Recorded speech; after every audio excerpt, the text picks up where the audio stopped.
एक बार एक चोर जब मरने लगा तो उसने अपने बेटे को बुलाकर एक नसीहत दी। अगर तुझे चोरी करनी है तो किसी गुरुद्वारा, धर्मशाला या किसी धार्मिक स्थान में मत जाना, बल्कि इनसे दूर ही करना। और दूसरी बात, अगर कभी पकड़े जाओ तो यह मत स्वीकार करना कि तुमने चोरी की है, चाहे कितनी भी सख्त मार पड़े। चोर के लड़के ने कहा, सत्य वचन। इतना कहकर वह चोर मर गया और उसका लड़का रोज रात को चोरी करता रहा। एक बार उस लड़के ने चोरी करने के लिए किसी घर के ताले तोड़े, लेकिन घर वाले जाग गए और उन्होंने शोर मचा दिया। आगे पहरेदार खड़े थे। उन्होंने कहा, आने दो, बच कर कहाँ जाएगा। एक तरफ घर वाले खड़े थे और दूसरी तरफ पहरेदार। अब चोर जाए भी तो किधर जाए। वह किसी तरह बचकर वहां से निकल गया। रास्ते में एक धर्मशाला पड़ती थी। धर्मशाला को देखकर उसको अपने बाप की सलाह याद आ गई कि धर्मशाला में नहीं जाना, लेकिन वह अब करे भी तो क्या करे। उसने यह सही मौका देखकर वह धर्मशाला में चला गया। यहाँ जहाँ पर सत्संग हो रहा था, वह बाप का आज्ञाकारी बेटा था, इसलिए उसने अपने कानों में उंगली डाल ली, जिससे सत्संग के वचन उसके कानों में ना पड़ जाए। लेकिन आखिरकार मन अड़ियल घोड़ा होता है, इसे जिधर से मोड़ो वह उधर ही जाता है।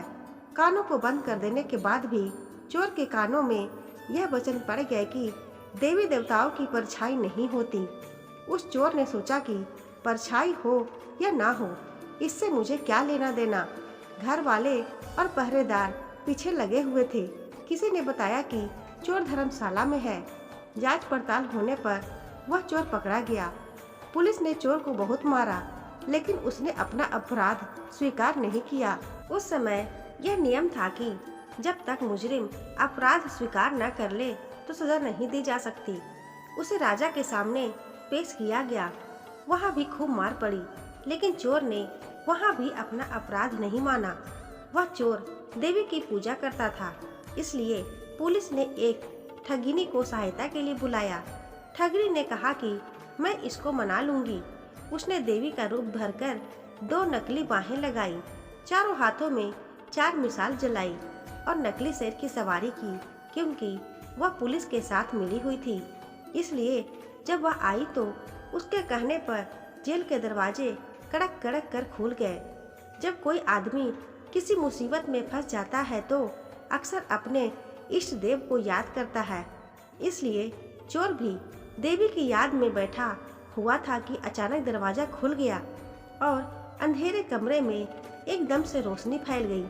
देवी ने खास अंदाज में कहा, देख भक्त, तूने मुझे याद किया और मैं आ गई।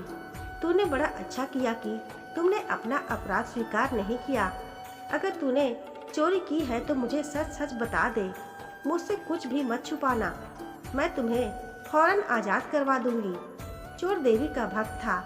अपने इष्ट को सामने खड़ा देखकर बहुत खुश हुआ और मन में सोचने लगा कि मैं देवी को सब सच सच बता दूंगा। वह बताने को तैयार ही हुआ था कि उसकी नज़र देवी की परछाई पर पड़ गई। उसको फौरन सत्संग का वचन याद आ गया कि देवी देवताओं की परछाई नहीं होती। उसने देखा कि इसकी तो परछाई है। वह को समझ गया कि यह देवी नहीं बल्कि मेरे साथ कोई धोखा है। वह सच कहते कहते रुक गया और बोला, माँ, मैंने चोरी नहीं की। अगर मैंने चोरी की होती तो क्या आपको पता नहीं होता।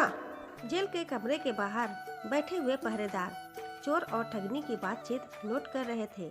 उनको और ठगनी को विश्वास हो गया कि यह चोर नहीं है। अगले दिन उन्होंने राजा से कह दिया कि यह चोर नहीं है। राजा ने उसको आजाद कर दिया। जब चोर आजाद हो गया तो उसने को लगा कि सत्संग का एक वचन सुनकर मैं जेल से छूट गया हूँ। अगर मैं अपनी सारी जिंदगी सत्संग सुनने में लगाऊं तो मेरा जीवन तो बदल ही जाएगा।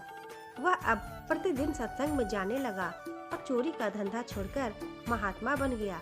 दोस्तों, इसलिए कहते हैं सत्संग का असर कभी खराब नहीं होता। आपको ये कहानी कैसी लगी हमें कमेंट करके जरूर बताइएगा। कहानी पसंद आई हो तो वीडियो को लाइक करें, अपने दोस्तों के साथ शेयर भी करें। चैनल को अभी तक सब्सक्राइब नहीं किया है तो सब्सक्राइब जरूर कर ले। बेल आइकन को प्रेस करें ताकि जब भी मैं कोई नई कहानी अपलोड करूं, उसकी अपडेट आपको सबसे पहले मिल सके। मिलती हूँ ऐसी ही एक और नई कहानी के साथ। धन्यवाद।